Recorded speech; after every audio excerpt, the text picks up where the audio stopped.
Es una realidad que el cristiano que no es procesado por Dios no lo puede usar. Se necesita un proceso. Y ese proceso es la prueba. La prueba no nos gusta a nadie, los problemas no nos gustan a nadie, ¿verdad? Pero, como ha dicho Marisa, el Señor nos moldea a través de la prueba. Nos hace competentes para su obra. Por eso es necesario atravesar pruebas y hacerlo con gozo. Hay personas que no aceptan las pruebas, que se enfadan incluso con Dios porque atraviesan problemas. Pero los problemas, el desierto es una necesidad, no es una opción.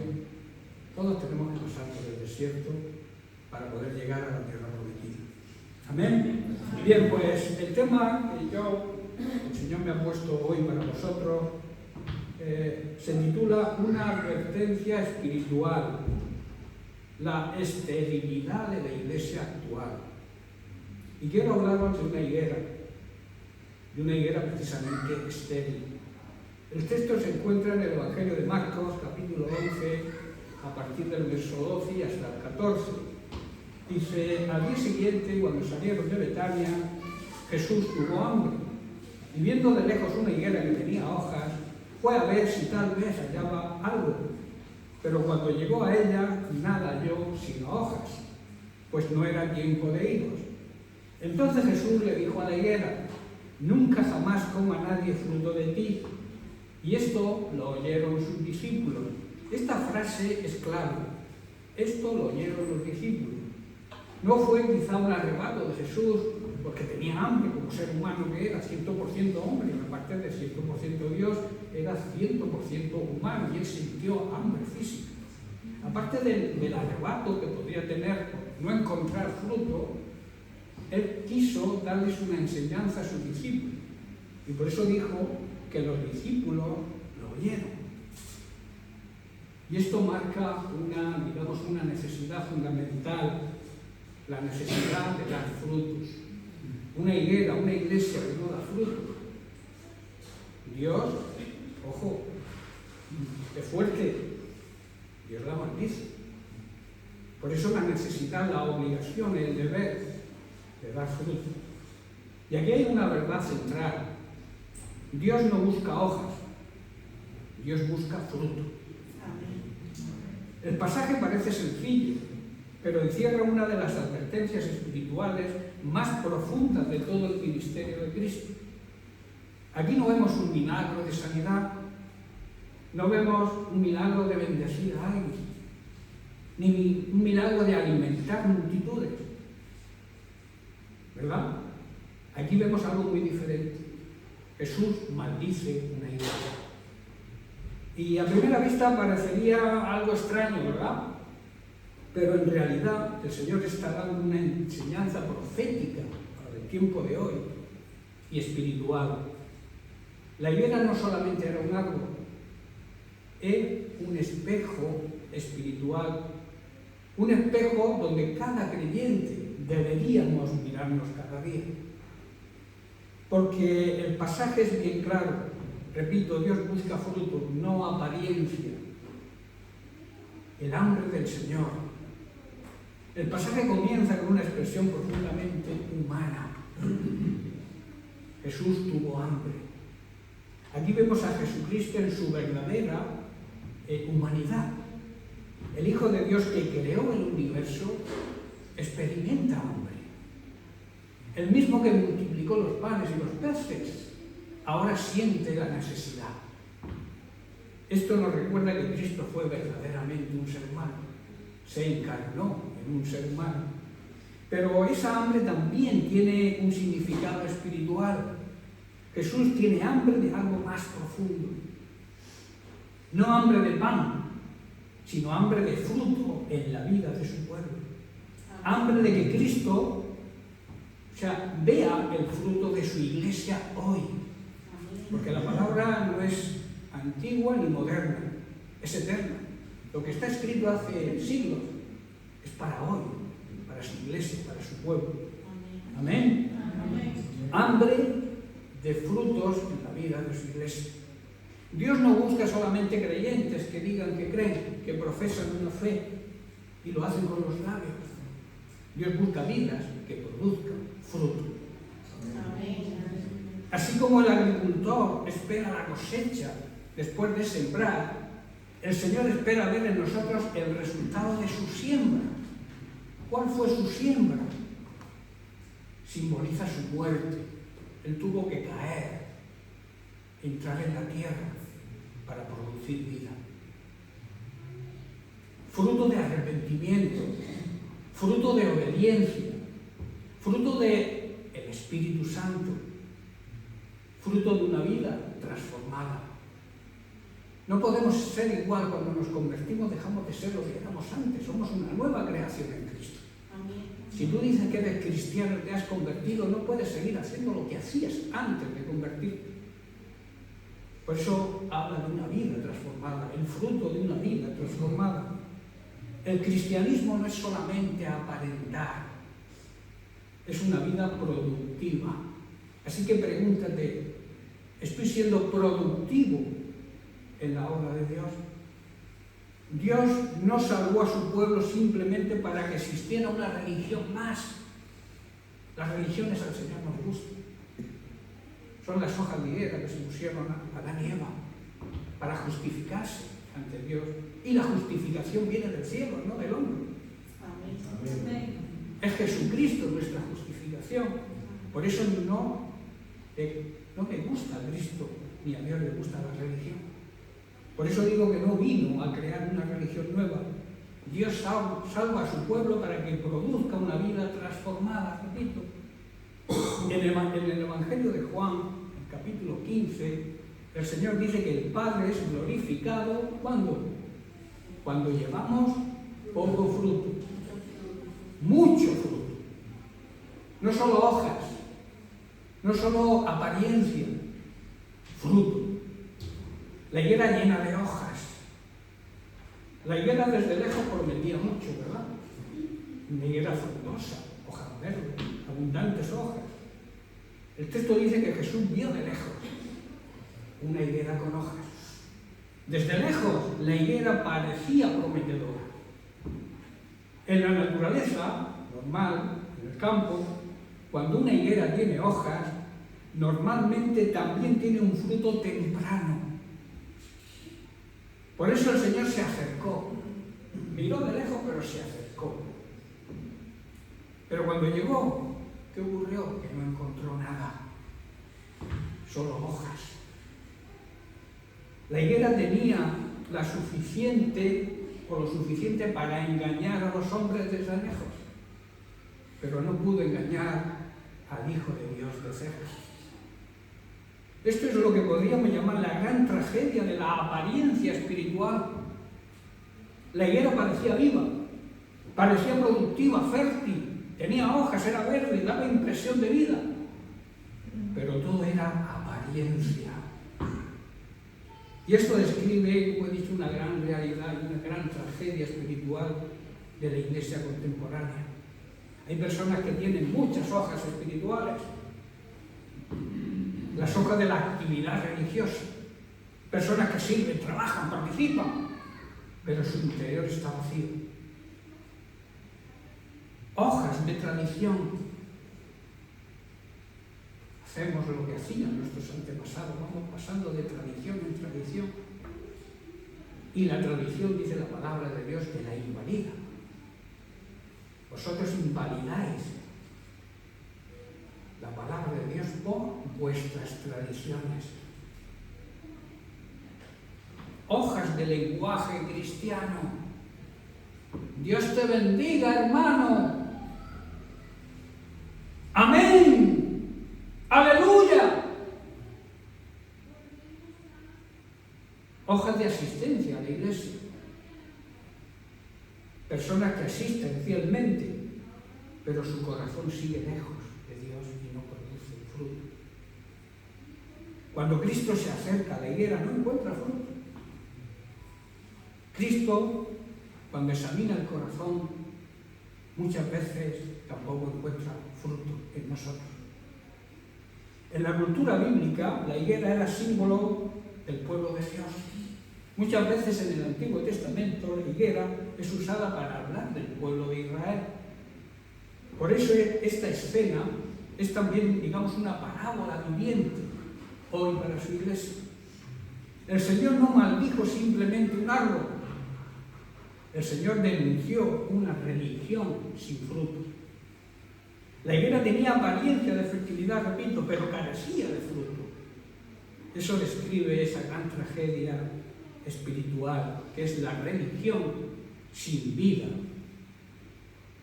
En Génesis capítulo 3, verso 7, Adán y Eva, después de su caída, dice: entonces les fueron abiertos los ojos de ambos y conocieron que estaban desnudos, se dieron cuenta de su desnudez, y entonces cosieron hojas de higuera y se hicieron delantales.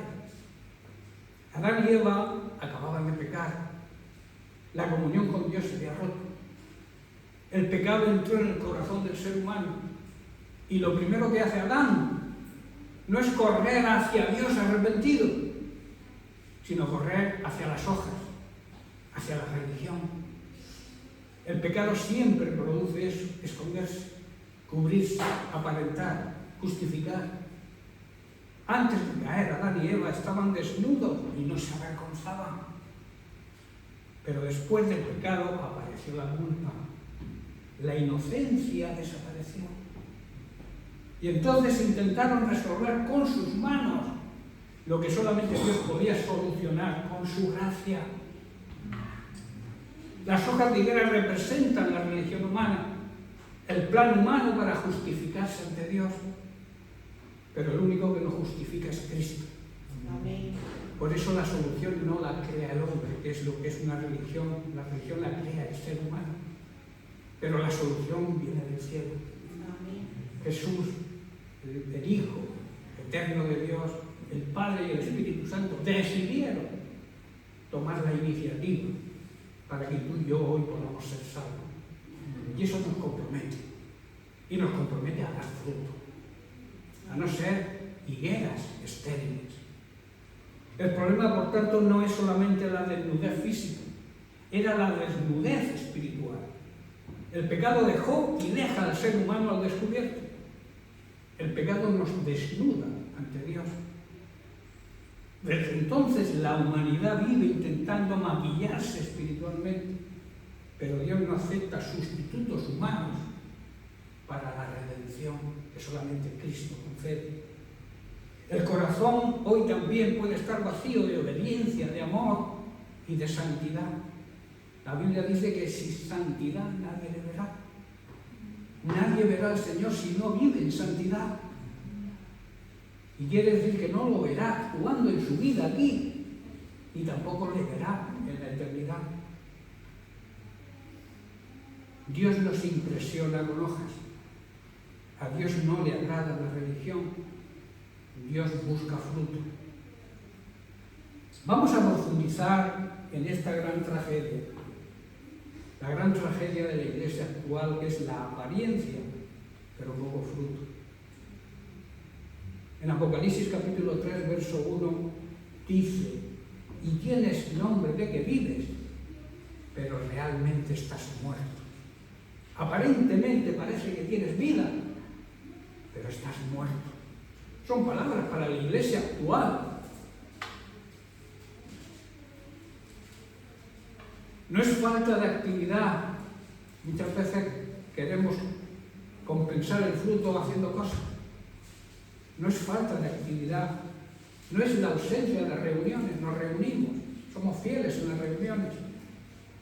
Tampoco es la escasez de programas. La gran tragedia es que hay apariencia de vida, pero poco fruto espiritual. No sé si estoy tocando la sensibilidad de alguien. Vivimos tiempos donde abundan los escenarios, las grandes luces, ahora aparecen las iglesias, parecen discotecas. Las palabras bonitas, la religiosidad externa. Pero Dios es bien claro, quiere hablar bien claro hoy a su iglesia. La apariencia no nos salva. La apariencia nos condena. Por eso digo que vivimos de escenarios, de luces, de palabras bonitas, pero Dios no está buscando apariencia. Dios está buscando fruto. El Señor no maldijo a la higuera porque tuviera ramas, tampoco porque tuviera tronco, o porque tuviera hojas, tampoco la maldijo por eso, sino porque no tenía fruto. Aquella higuera parecía viva desde lejos, parecía útil, productiva, pero cuando Cristo se acercó la encontró vacía. La pregunta es, ¿Cristo se está acercando a su iglesia? ¿Cómo la encuentra? ¿Con fruto o con hojas? Qué palabra tan seria, ¿verdad?, para este tiempo. No ponerse serio, por favor. Dios te ama. El gozo del Señor es nuestra fortaleza. Así que quiero ver caras alegres, aunque la palabra sea fuerte y dura, pero es palabra de Dios. Hay creyentes que tienen años sentados en una banca, pero jamás han ganado un alma para Cristo. ¿Digo mentira? Hay quienes conocen la sana doctrina, porque yo sé que aquí en esta iglesia se predica la sana doctrina, pero no conocen el quebrantamiento ante Dios. Saben cantar, pero no saben llorar en la presencia de Dios. Hablan de poder, pero viven sin oración. Conservan el lenguaje evangélico, pero han perdido el fuego del Espíritu Santo. El fuego del Espíritu Santo es el poder que resucitó a Cristo de los muertos. Y es el poder que nos cambia a nosotros, que nos purifica, que nos regenera. Es el Espíritu Santo el que nos hace nacer de nuevo. Amén. La iglesia de hoy corre el peligro de conformarse con la apariencia. El problema de la apariencia es que puede engañar a los hombres, a las personas, pero nunca puedes engañar a Dios.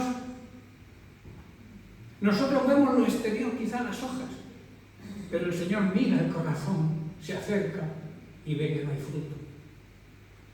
Él pesa las intenciones, examina la vida secreta. Ay, si se descubriera la vida secreta de algunos. Y conoce realmente si hay fruto verdadero. Y quiero hablar de los secretos expuestos. En Romanos capítulo 2, verso 16, Pablo nos dice: en el día en que Dios juzgará por medio de Jesucristo los secretos de los hombres, conforme, dice Pablo, a mi evangelio. Hay versículos que estremecen el alma, ¿verdad? Solamente con leerlos. Y si lo profundizamos, pues el apóstol Pablo aquí habla de un día futuro, solemne y inevitable. Nadie lo va a poder evitar. El día cuando Dios juzgará nuestros secretos. No solamente las obras visibles, no solamente las palabras pronunciadas, que también serán juzgadas, no solamente lo que otros conocen de nosotros. Dios va a juzgar los secretos. Aquello que hacías cuando nadie te veía. Aquello que nunca salió a la luz. Aquello escondido detrás de una sonrisa. Aquello encerrado en la memoria. Aquello oculto bajo una apariencia religiosa. El ser humano mira el rostro, pero Dios mira el corazón. Los seres humanos pueden ocultarse de los demás, pero no de Dios. Vivimos en un mundo de apariencias. Muchos saben construir una imagen externa, saben hacerlo muy bien. Apariencia de santidad. Ay, mi amor, cuánto te amo. Y si te descuidas te la clavan por detrás. La puñalada. Apariencia de humildad.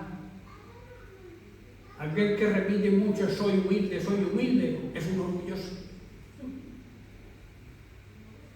Apariencia de fidelidad, de ser fiel. Apariencia de espiritualidad. Pero hermano, Dios no se impresiona con lo externo. Dios atraviesa nuestra fachada. penetra en la intención y en la motivación, e incluso discierne los pensamientos más íntimos que tengamos. Y esto es una gran y tremenda verdad. Uno puede engañar a la iglesia, incluso puede engañar a la familia. Puedes engañar a tu esposo, a tu esposa, a tus hijos. Puedes engañar a Manolo, al pastor o a mí. Puedes engañar. Puedes engañarte incluso a ti mismo, pero nunca podrás engañar a Dios. Y eso es tremendo, ¿verdad? Porque delante de Él todo está desnudo y descubierto. Aquello que se escondió durante años, que ya ni siquiera quizá nos acordamos, Dios lo tiene en su memoria. Los secretos revelan lo que realmente somos. Los secretos son la radiografía del alma. Porque la verdadera condición espiritual no aparece solamente en público, sino en lo privado. Lo que somos cuando nadie nos mira. Eso revela quiénes somos realmente. Hay personas que parecen gigantes delante de la gente, pero son débiles en lo secreto. Caen en lo secreto.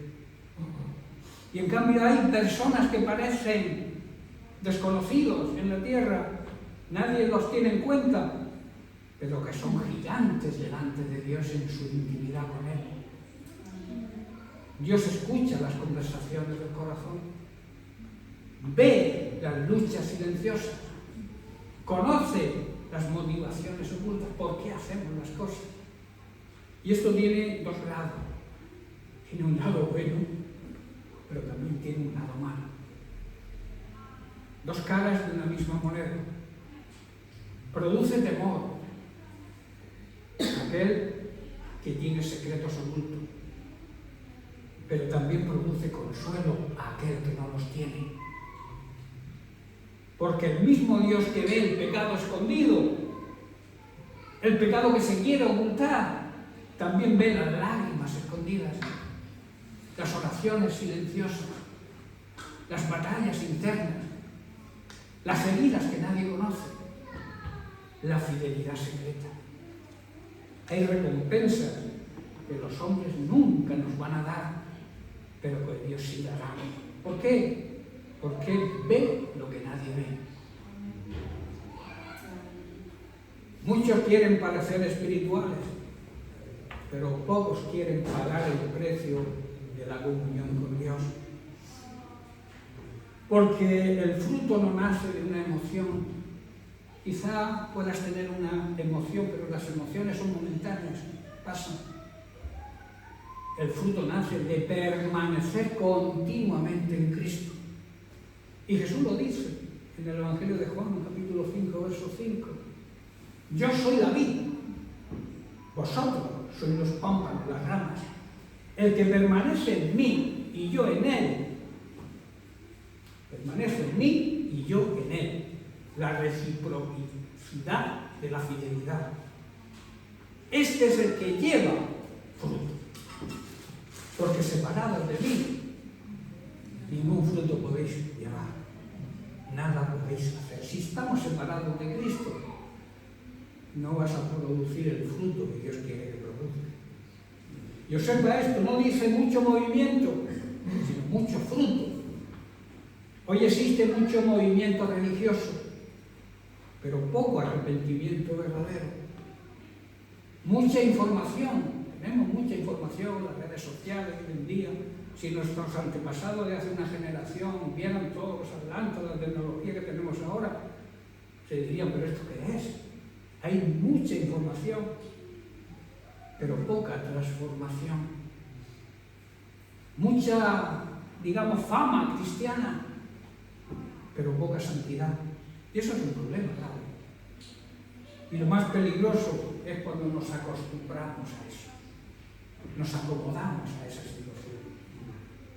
Hay iglesias llenas de actividades, pero vacías de lágrimas. Congregaciones donde todo está perfectamente organizado, pero donde no hay nadie que gima por las almas que aún no conocen a Cristo. canta, se predica, se aplaude, pero el Espíritu Santo está siendo contristado, porque hojas sí, pero fruto no. Cuando la iglesia pierde el fruto, comienza a sostenerse en la apariencia, y entonces se reemplaza la unción por el talento, la dependencia de Dios por estrategias humanas, la oración por entretenimiento. Charles Spurgeon dijo que él quería predicarle a las ovejas y no entretener a las cabras. No se trata de entretenernos. Y lentamente se pierde la sensibilidad espiritual. Pero todavía Dios sigue buscando fruto en su iglesia. Sigue buscando fruto de arrepentimiento, fruto de santidad, fruto de amor verdadero, fruto de almas convertidas. Como he dicho antes, hay personas que llevan años sentados en las bancas de las iglesias y no han traído una persona a los pies de Cristo. Y el fruto del Espíritu Santo, que es el amor. Y luego ese amor transfiere las cualidades de ese fruto. Porque el Señor no vendrá buscando cuánto aparentamos, sino cuánto produjimos para su gloria. Hay una frase tremenda que habla del carácter del hombre y la mujer en los últimos días. Dice Pablo en 2 de Timoteo, capítulo 3, verso 5, que tendrán estos hombres y mujeres de los últimos días, tendrán apariencia de piedad, pero negarán la eficacia de ella. Y luego nos hace una recomendación: a estos evítalos. ¿Qué es la apariencia espiritual? ¿Qué es la apariencia de piedad? Esto significa que externamente parecen correctos, tienen forma religiosa, conservan vocabulario, repito, espiritual, pero han perdido el poder real de Dios. Y esto debe llevarnos a examinarnos cada uno. Es muy fácil examinar al que tienes al lado, pero lo difícil, lo que nos dice el Señor, es que te examines a ti mismo. No basta con asistir a las reuniones, no basta con emocionarse, no basta con decir soy cristiano y de apellido evangélico. La pregunta es, ¿estamos dando fruto? Porque el fruto evidencia que hay vida. Un árbol vivo produce, un árbol seco no produce nada. Aunque pase por invierno, un árbol que produce vivo pasa por el invierno, y lo supera. Recibe el viento del otoño y lo supera. Es podado, es disciplinado y lo soporta. Y tarde o temprano ese árbol da fruto. Pero tiene que pasar por esos procesos. Cuando el Espíritu Santo gobierna una vida, algo cambia. Hay crecimiento espiritual. No podemos vivir estancados. El agua estancada a cierto tiempo huele mal. Hay humildad. Hay hambre de Dios. Hay hambre de su palabra. Jesús dijo, yo soy el pan de vida. ¿Y el pan para qué lo utilizamos? Cuando tenemos hambre. Necesitamos tener hambre por la palabra de Dios. Hambre por obedecerla. No basta con conocerla, el conocimiento no te salva. Conocer la Biblia de memoria no te va a salvar. Te va a salvar cuando la apliques a tu vida. ¿Hay amor por la palabra? Pregunto. Amamos la palabra de Dios, que significa amamos a Cristo. Sabemos que Cristo es el verbo, es la palabra hecha carne. El problema no es caer alguna vez. El problema es acostumbrarse a vivir sin fruto y pensar que todo está bien. Muchos han aprendido a mantener una imagen espiritual mientras realmente su altar personal está apagado. Pero hoy el Señor te sigue diciendo, sé vigilante y afirma, fortalece las otras cosas que están por venir, por morir. Apocalipsis 3:2. Todavía hay esperanza para aquel que reconoce su condición. Dios puede volver a encender el fuego que se ha apagado. Claro que sí. Solamente necesita una decisión nuestra. Puede restaurar la pasión que se ha perdido, volver al primer amor. Puede hacer fructificar otra vez el corazón que se ha secado. Pero primero debe caer a la apariencia. Porque nunca habrá fruto verdadero mientras se viva solamente de la imagen. La Iglesia hoy necesita volver al secreto de la oración, volver al quebrantamiento, volver a la cruz